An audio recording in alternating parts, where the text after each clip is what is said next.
Hi everyone, I'm Allie with PotomacBeads. In this Better Beader episode, I wanted to show you how to knot, whether or not you're using the new dragging cord that you got a sample in your best bead box, or if you're using silk thread or other cord as well. I figured this was a great little quick how-to video on doing knots between beads if you would like to go that route with some of your subscription box products this month. So I have sitting here a couple different types of cord, and then the tool that I'm going to suggest that you use to learn how to do your knotting. The knotting technique is really going to be the same if you're using some silk, some of the new dragon thread, or if you're dragging cord, or if you're using wax linen cord, or even leather. Creating your knots and getting them close to the bead is always going to be the exact same process. Now, do you need to get them really close to the bead and have that perfect look? That's up to you, but it does take practice. Just like riding a bike or anything, you're going to get better as you proceed and practice and practice and practice creating and doing this piece of work. Now, I have a necklace on that I've had for years and years and years. That was one of my first pearl knotting or knotting pieces, and I just wanted to wear it to show that you can use a variety of materials. So I have some pearls in here, I have metal, I have crystals, and that's what I have laying out in front of me. When you create your knots too and connect them to the end of whatever you're creating, you also want to have something to attach to your clasp. Now, the problem is a lot of clasps have what are going to be jump ring styles. This has an opening in it. Because you're working with a cord, it's really hard to make sure that that is closed really tightly and is not going to slip through. Instead, I like to use a wire guard, a wire protector, or even some French wire, or you can make your own coil of wire with thin wire. And I have another Better Beader episode showing how to do that, your own coiled wire.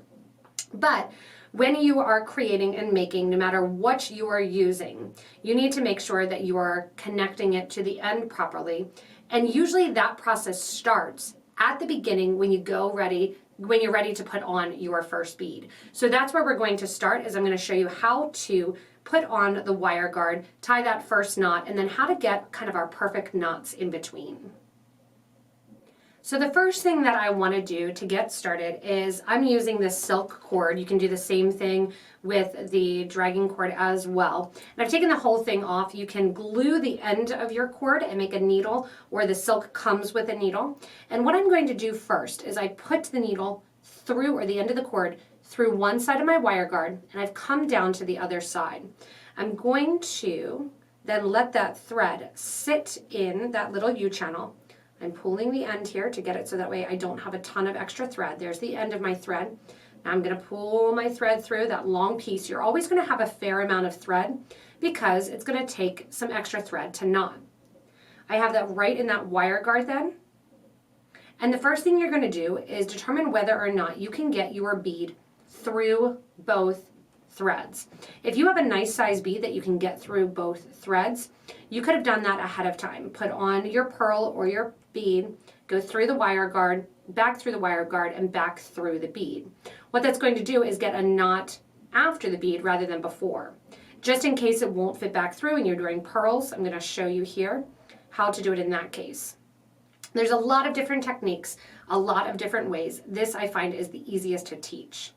Right here at the end, all you're going to do is just a simple overhand knot where you take both thread ends here, spin around, take your wire guard through that loop, and then you're going to get those two knots as close to the wire guard basically end as you can. This is where your beading awl comes in handy. I like the tulip one.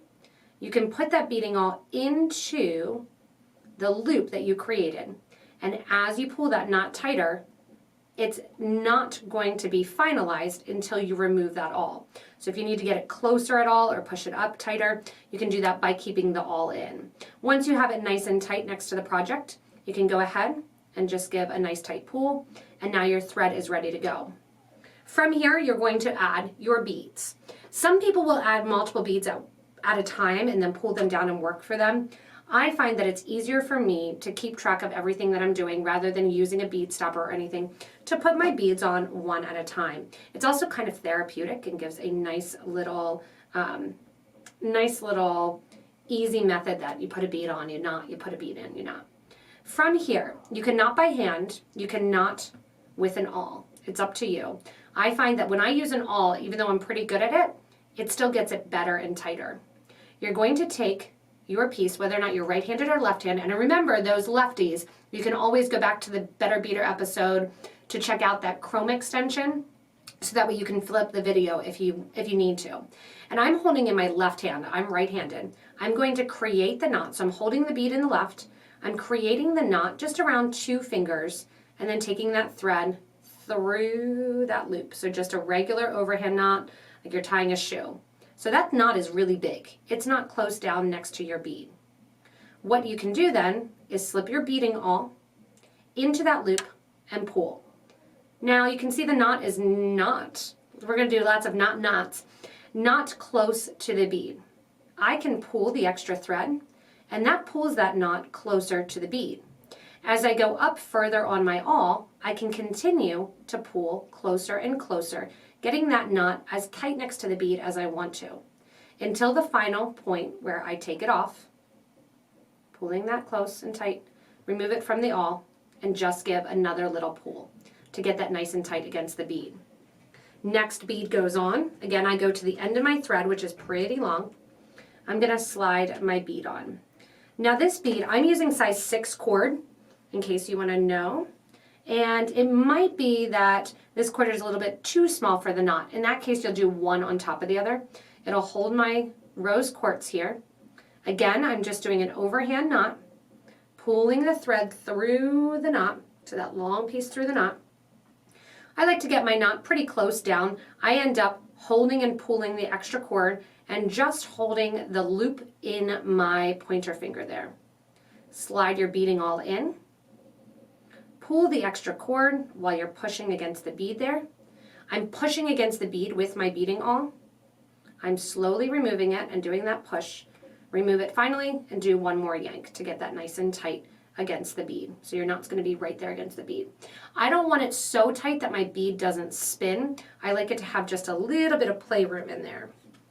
Again, putting my next bead on, and I'm using a variety of beads to show you this is not just specific to pearls. Yes, it's called pearl knotting, but you can use it for a number of different materials.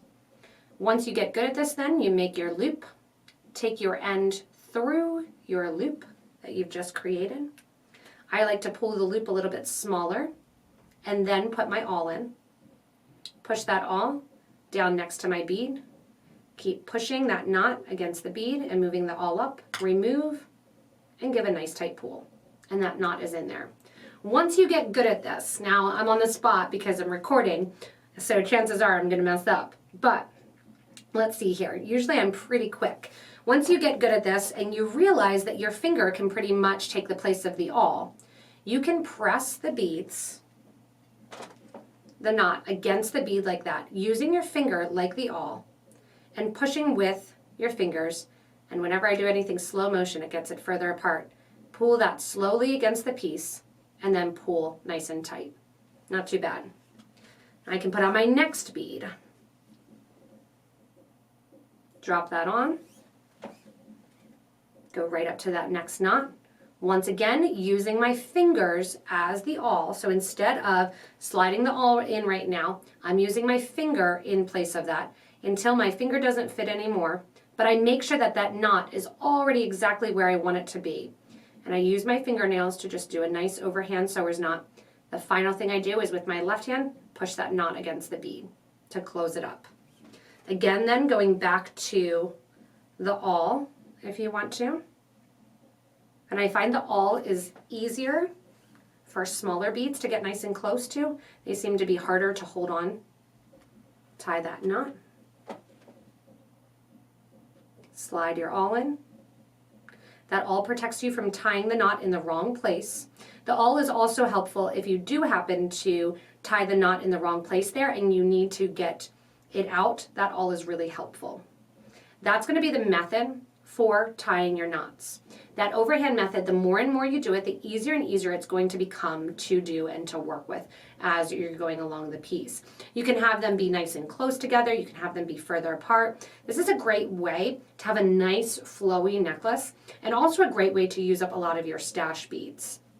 At the end, you're going to repeat this same thing, except what you're going to do is make sure that you don't knot after the bead. If you have the two ends, you can also just tie the thread ends together if you're not putting a wire guard on. So here at the end, say this is your whole finished piece, so you're going to attach chain there. I have my bead, but I have not tied a knot because I want to put the wire guard on this side, going up here. And you'll notice my tail is still there. I usually cut that off and glue it at the very end. I'm going to go up the wire guard, push it down next to the bead, and once that wire guard or wire protector is there, you can see it's right there, I'm going to take my thread and needle down through the opposite side, pull that thread all the way through, push that bead down, and now I'm going to tie my overhand knot, just like I have been doing. You can get in there with your awl if you want to. Overhand knot to complete the end. Make sure that it goes below that wire guard, so you need to push the bead down if you have to, or pull the wire guard up, wiggle it down there, and get that knot tied right underneath. Ideally, if you can then, what you can do is take this piece of thread and feed it back down through the bead to get rid of it and to tie it off. If you cannot do that, I would suggest tying a secondary knot on top of that first knot that you did in order to hold it in place. Drop a little dab of glue on it then and finish it off onto your piece. Like I said earlier, this can be used with so many different types of cord. I can then take my thread burner or my thread zap. It'll make a little bit of a black mark because this is silk rather than a burnable piece. I can attach this then to chain. I can attach it to jump rings. I can make different sections and really have fun creating whether or not I'm doing that same knot with a piece of leather and I want to get it positioned. I can take that knot, move it along with my awl. I can do the same thing with my overhand if I want to tie here my dragging cord, put my bead next to it. And then if you have a small bead and you're at the end, you can actually reverse it and take the bead through the loop so that way you don't have to tie the whole thread through it. And then again, get it exactly where I want it to be with my fingers or with the awl and tie it up. So there's tons of different ways to go in and to perfect this pearl knotting, but I really suggest that you get a nice beading awl. You can use a size 12 or 18 piece of wire as well, but that helps you to get the knot into position prior to removing the awl, which always allows you to take the knot out if you don't have it as close as you want to at the end of the piece. As always, the goal of these Better Beader episodes is to make you a better beader. If you haven't tried out that pearl knotting technique with the awl, I would totally do so. It's way less intimidating once you get it into your hands and you try it. If you got the subscription box and you have the dragging cord, you can certainly try it for that as well. You can do that same knotting technique with leather, cotton cord, silk cord. You can do it with wax linen cord. So there's a number of different things that you can use in order to get that knot close to the bead. And it may actually springboard your creativity to do some mixed media where maybe you have some knotting and some seed beading mixed together. As always, we love your comments below. So if you want to give a little advice or a heads up on things that you love about knotting or struggles that you've had and how you've worked through them, that helps to build up and again, make people better beaders with this awesome beading community. You can also join our Facebook group for beading and jewelry making. And don't forget, because I know a lot of you don't subscribe, hit that little subscribe button so you don't miss anything from us here at PotomacBeads. As always, hope this Better Beader episode is going to make you better at your craft and have fun with this knotting technique that I love for summer coming up, to wear long draped necklaces or wrapped bracelets and really a nice flowy anklet as well. Thanks so much for watching, and hopefully this episode helped to make you a better beader.